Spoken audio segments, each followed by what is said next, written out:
பாரம்பரியமிக்க ஸ்ரீ கரியமாணிக்க பெருமாள் திருக்கோயில் சுமார் 800 வருடங்கள் பழமையானது. குலசேகர பாண்டியர் காலத்தில் கட்டப்பட்ட திருக்கோயிலாகும். இந்த திருக்கோயிலில் கடந்த 1.5 வருடங்களாக ஸ்ரீ கரியமாணிக்க பெருமாள் ஆஸ்திக சபா சார்பில் அறநிலையத்துறை இந்து சமய அறநிலையத்துறையின் அனுமதியுடன் அனைத்து திருப்பணிகளும் கடந்த 1.5 வருடம் நடைபெற்று தற்போது நிறைவு பெறும் நிலைக்கு வந்துள்ளது. அதன் தொடர்ச்சியாக வருகிற பிப்ரவரி 6ஆம் தேதி யாகசாலை துவங்கி 10ஆம் தேதி அன்று காலை 9:12 முதல் 9:42 மணி முதல் மகா சம்ரோக்ஷம் கும்பாபிஷேக திருவிழா நடைபெற இருக்கிறது. இந்த திருக்கோயிலில் தரைப்பகுதி முழுவதும் கருங்கல்களால் அமைக்கப்பட்டுள்ளன. சரி, திருக்கோயிலின் அனைத்து பகுதிகளிலும் வேலை நடைபெற்றுள்ளது.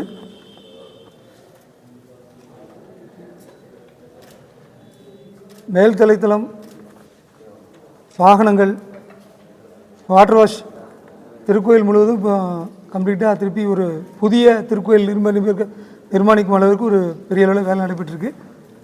உபயதாரர்கள் மூலம் அனைத்து வேலைகளும் நடைபெற்று வருகின்றன. இந்த வேலைகள் அனைத்தும் பிப்ரவரி 1ஆம் தேதி நிறைவடைஞ்சிடும். பிப்ரவரி 6ஆம் தேதியிலிருந்து யாகசாலை ஆரம்பித்து கும்பாபிஷேகம் பிப்ரவரி 10ஆம் தேதி.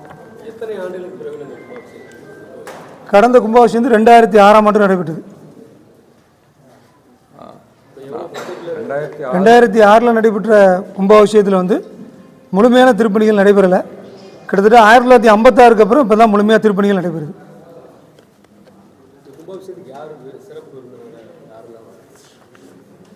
இது ஆகம கமிட்டியில், ஹைகோர்ட் கமிட்டியில் இருக்கக்கூடிய கோவிந்தாச்சாரியா பட்டாச்சாரியார் நடத்தி கொடுக்குறாரு, கும்பாபிஷேகம் நடத்தி கொடுக்குறாரு. திருப்பரங்குன்றம் ராஜா பற்றவங்க வராங்க. வானுமாமலை நாங்குநேரி வானுமாமலைஜியர் அவங்க முழு ஆசீர்வாதம் பண்ணியிருக்காங்க. வயது முதிர்வின் காரணமாகவும் உடல்நிலை சரியில்லாத காரணமாகவும் ஆசீர்வாதம் பண்ணியிருக்காங்க. வர முடியலன்னு சொல்லியிருக்காங்க.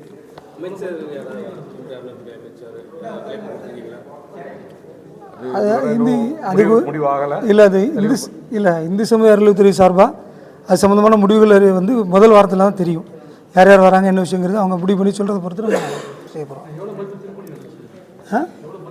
மொத்தம் 1.5 கோடி ரூபாய் மதிப்பில் திருப்பணிகள் நடந்தது. 1.25 கோடி சுமார் 1.25 வருஷமாக 1.25 கோடி ரூபாய் இதில் திருப்பணி செஞ்சுருக்காங்க. அது தவிர கும்பாபிஷேகம் மட்டுமே 1 கோடி ரூபாய்க்கு செய்யும்.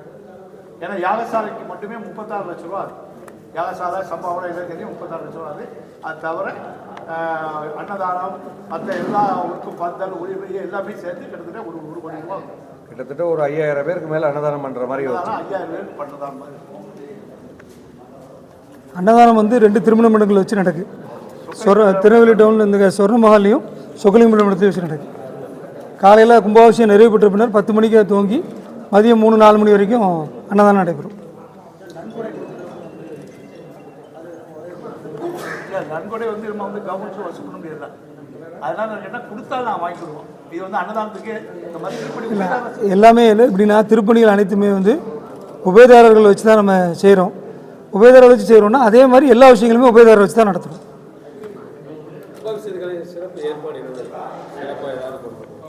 யாகசாலை நம்ம யாகசாலை பெருமாள் திருக்குமாட வீதியில் யாகசாலை இருக்குது. அதுபோக கலை நிகழ்ச்சிகள் பட்டிமன்றம் எல்லாமே இருக்குது. 6ஆம் தேதியிலேருந்து துவங்கி வரிசையாக பட்டிமன்றம் இருக்குது. வாசுகி மனோகரம் அந்த அம்மா வராங்க. அதே மாதிரி டான்ஸ் ப்ரோக்ராம் இருக்குது.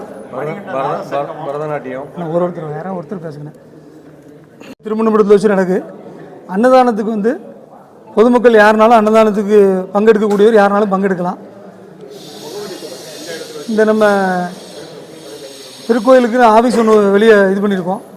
அந்த அன்னதானத்துக்கு பொருட்கள் வாங்குறதுக்குன்னு ஒரு ஆஃபீஸ் ரெடி பண்ணியிருக்கோம். அதனால் சன்னதி தெருவில் வச்சு அந்த ஆஃபீஸ் இருக்குது. அந்த ஆஃபீஸில் நம்ம பொருட்களை கிடைக்கப்பெறோம். அதனால் யார் கொடுக்கறனாலும் பங்கெடுக்கலாம். அவங்களுக்கு பெருமாளோட அருளை பெற்று செல்ல நாங்கள் அன்புடன் அழைக்கிறோம்.